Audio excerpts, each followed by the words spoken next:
2024 return के हिसाब से तो मिला जुला सा साल रहा, लेकिन भारतीय बाजार पर, इंडिया के शेयर मार्केट पर भारतीय निवेशकों का भरोसा मजबूत है। और ये बात पता चलती है डीमैट अकाउंट्स की संख्या में हो रही इजाफे से, तेजी से। क्या है पूरा मामला? डीमैट अकाउंट्स 2024 में कहां तक पहुंच गए?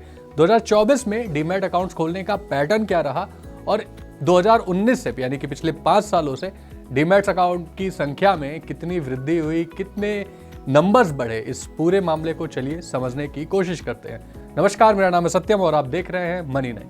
सबसे पहले बात करते हैं 2024 में नए डीमैट अकाउंट कितने खुले। तो जो नए आंकड़े आए हैं उसके हिसाब से लगभग 4.6 crore 4.6 crore accounts demat account 2024 में ही खुले हैं। और अब इंडिया में डीमैट अकाउंट्स की संख्या 18.5 CR 18.5 करोड़ तक पहुंच चुकी है। अगर हम ऑन एन एवरेज देखें तो 2024 के हर महीने में तकरीबन 38 लाख नए डीमैट अकाउंट्स खुलते हुए दिखाई दिए हैं। लेकिन इस तेजी के पीछे की वजह क्या है? हम सभी ने देखा कि कोविड के बाद से इंडिया की मार्केट ने बहुत तेज रिकवरी की। जब मार्केट अच्छा रिटर्न देती है तो उसमें पार्टिसिपेंट भी बढ़ जाते हैं। इसका सीधा वजह हमें देखने को मिला कोविड-19 की तेजी, एक पहली वजह। इसके बाद से इंडिया में आया डिजिटल रेवोल्यूशन। हम देख रहे हैं कि स्मार्टफोन की रीच तेजी से बढ़ती जा रही है और डीमैट अकाउंट खोलना अब चुटकियों का काम रह गया है। आप अपने मोबाइल पर ऐप के जरिए महज एक दिन में ही अपना डीमैट अकाउंट खोल सकते हैं। इसके लिए आपको कहीं नहीं जाना और किसी से भी मिलने की भी जरूरत नहीं है। आसान प्रोसेस की वजह से डीमैट अकाउंट खुलने में हमें शानदार तेजी मिली।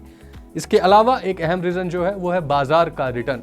2019 कोविड के बाद से ही बाजार ने शानदार रिटर्न दिया है और जब रिटर्न ज़्यादा मिलता है तो इन्वेस्टर का पार्टिसिपेशन बढ़ जाता है, जिसकी वजह से हमें नए इन्वेस्टर्स जुड़ते हुए भी दिखते हैं और डीमैट अकाउंट की संख्या भी बढ़ती हुई दिखती है।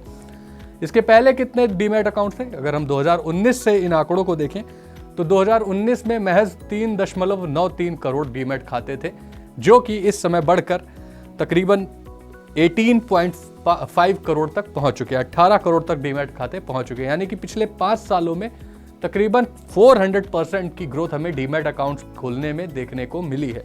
अब चलिए समझते हैं कि इसका पैटर्न 2024 में कैसा रहा, डीमैट अकाउंट्स कैसे खुले। तो शुरू के 9 महीने में जब बाजारों ने भी अच्छा रिटर्न दिया तो डीमैट अकाउंट्स अच्छे तरीके से खुलते रहे। शुरू के 9 महीने में ही तकरीबन 3.5 करोड़ नए डीमैट अकाउंट खुले। हालांकि टोटल 4.6 करोड़ खुले हैं, यानी कि बाकी के 3 महीनों में, आखिरी की तिमाही में तकरीबन 1 करोड़ डीमैट अकाउंट ही खुले। तो उसके बाद हमें गिरावट देखने को मिली। इस गिरावट के पीछे की अहम वजह क्या है? अक्टूबर और नवंबर महीने में हमें डीमैट खातों में नए खाते खोलने में गिरावट देखने को मिली। इसके पीछे की अहम वजह है बाजार का खराब प्रदर्शन। 27% तक हमें यह गिरावट देखने को मिली। जब बाजार से फॉरेन निवेशकों की FIIs की बिकवाली शुरू हुई, उसके बाद से भारतीय बाजार तकरीबन 10% तक करेक्ट हुए अपने ऑल टाइम हाई से। ऐसे में बाजार की इस गिरावट की वजह से डीमैट अकाउंट जो नए खुल रहे थे उन पे विराम लगता हुआ दिखाई दिया। हालांकि दिसंबर महीने में अगर हम देखें तो IPOs की वजह से पैटर्न में सुधार आता हुआ दिखाई दिया। दिसंबर महीने में फिर से तेजी आती हुई नए डीमैट अकाउंट्स में देखने को मिली। इसके पीछे की अहम वजह IPOs, क्योंकि नए IPO को सब्सक्राइब करने के लिए अक्सर ऐसा देखा गया है कि एक ही परिवार के हर सदस्य के नाम पे नए डीमैट अकाउंट लोग खोल लेते हैं।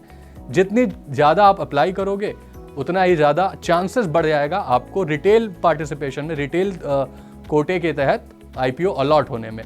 और हमने देखा 2019 में तकरीबन दिसंबर महीने में तकरीबन 15 कंपनियों के IPO आए, जिसके बाद से हमें दिसंबर महीने में IPO में शानदार तेजी देखने को मिली। आपका पूरे इस मुद्दे पर क्या व्यू है? क्या आपको लगता है कि आने वाले टाइम पे भी भारतीय बाजार ऐसे ही रिटर्न देते रहेंगे और नए डीमैट अकाउंट भी ऐसे ही खुलते रहेंगे? Do let us know in the comments and keep watching money nine.